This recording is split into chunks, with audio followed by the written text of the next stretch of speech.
Aalis pala kami ngayon mga sisi kasi nga siyempre imbitado ang mga person. May pupuntahan pala kaming dibo ng anak ng amo namin. At pagdating pala namin doon, at hindi ko na mapigilan yung pagkamarites ko, kaya ayan, nakipagmaritisan muna ako sa mga bigate. Itong si madam pala, sabi niya magsisimula na daw, kaso yung anak niya hindi pa tapos.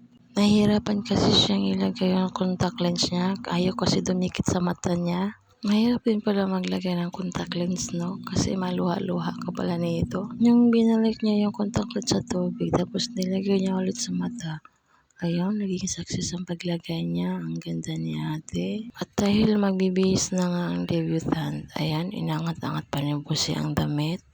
Ayaw kasi nilang mabasa yung dulo ng damit, kaya ayan, inaangat-angat niya. Hindi naman talaga maiiwasan na hindi mabasa yung dulo niyan kasi nga umulan nga sa mga oras yung mga sisi. At ito na nga, ang ganda naman ni Ate Roxy Jean, lalo na sa damit niya.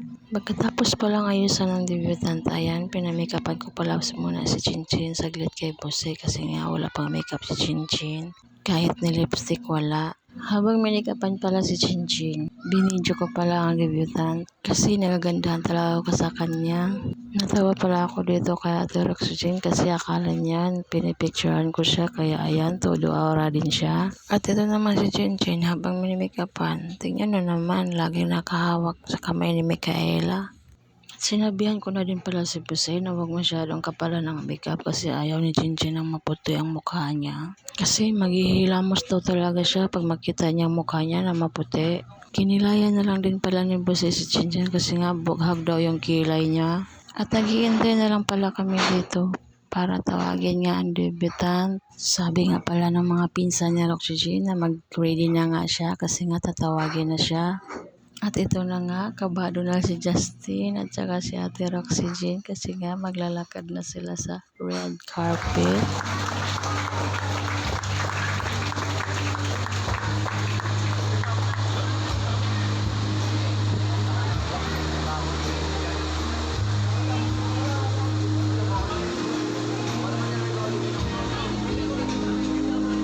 At sinunod naman ang pagbigay ng 8 roses.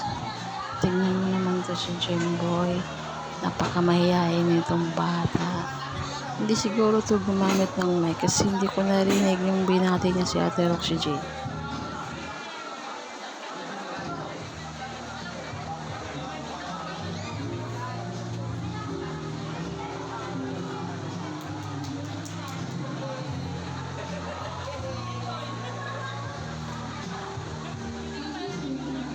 At ito naman si Jacob habang naglalaro, tamang palakpak pag may pumapalakpak ng mga tao. Akala ko nagugutom na si Jacob kasi ayan, pupunta na sa may malapit sa may mga pagkain. Yun pala, dumiretso sa may harapan. Tapos pagbalik niya, tingnan niyo naman ang mangyayari.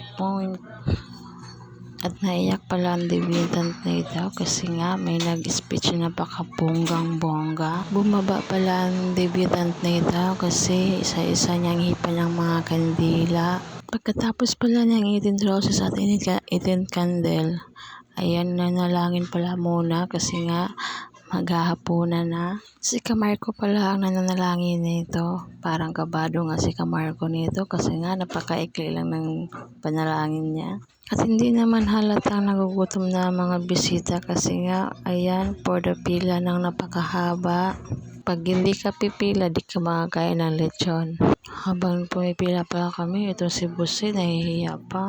At nahagip pala ng kamera ko si ate. Ayan, sexy talaga ni ate. Di ko na pala nakuna ng video yung pagkain namin. Kaya pagkatapos namin kumain, dito na naman kami.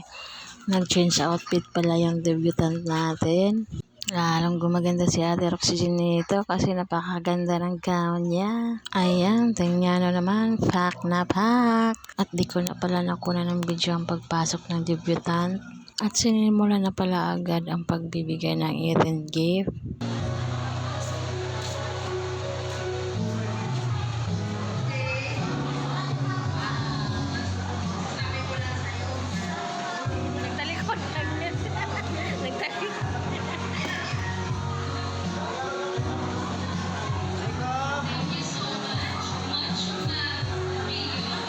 At syempre hindi mawawala ang international number ng MM.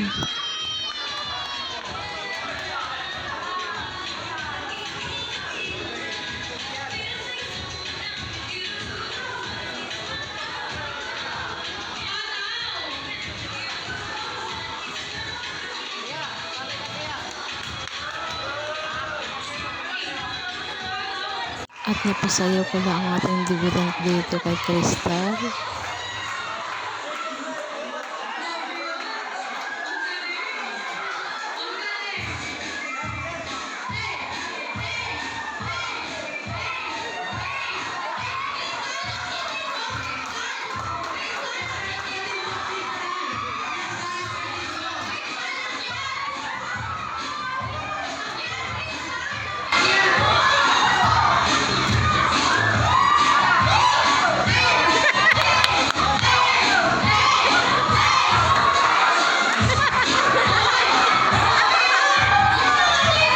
Siyempre, ang pinakahuli ang pagbigay ng blue bill.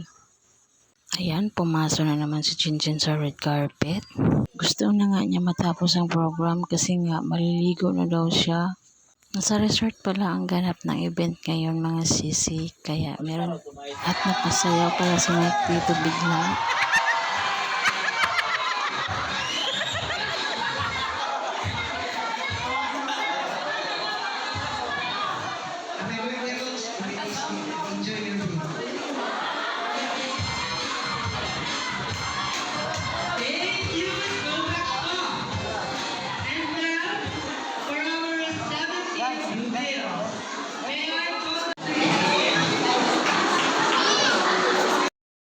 At ito na nga ang iyak time ng debutant kasi nagbigay na siya ng speech sa mama at papa niya. Sabi nga niya kanina doon sa dressing room niya, hindi daw siya iiyak pero hindi talaga yun mangyayari, girl. Maiiyak ka talaga, girl.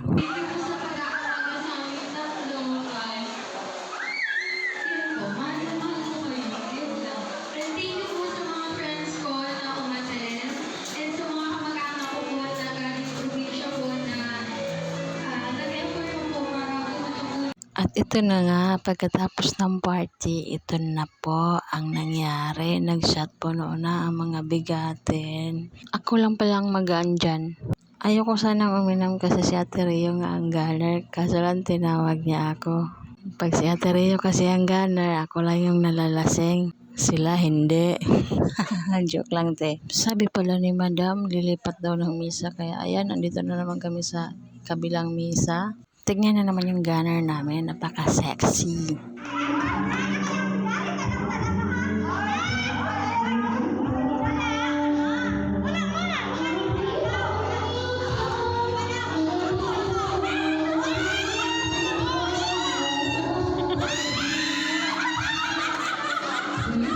At ito, sabi ko pala sa kanya, isasama ko siya sa vlog ko. Ay, parang ayaw niyang maniwala sa akin.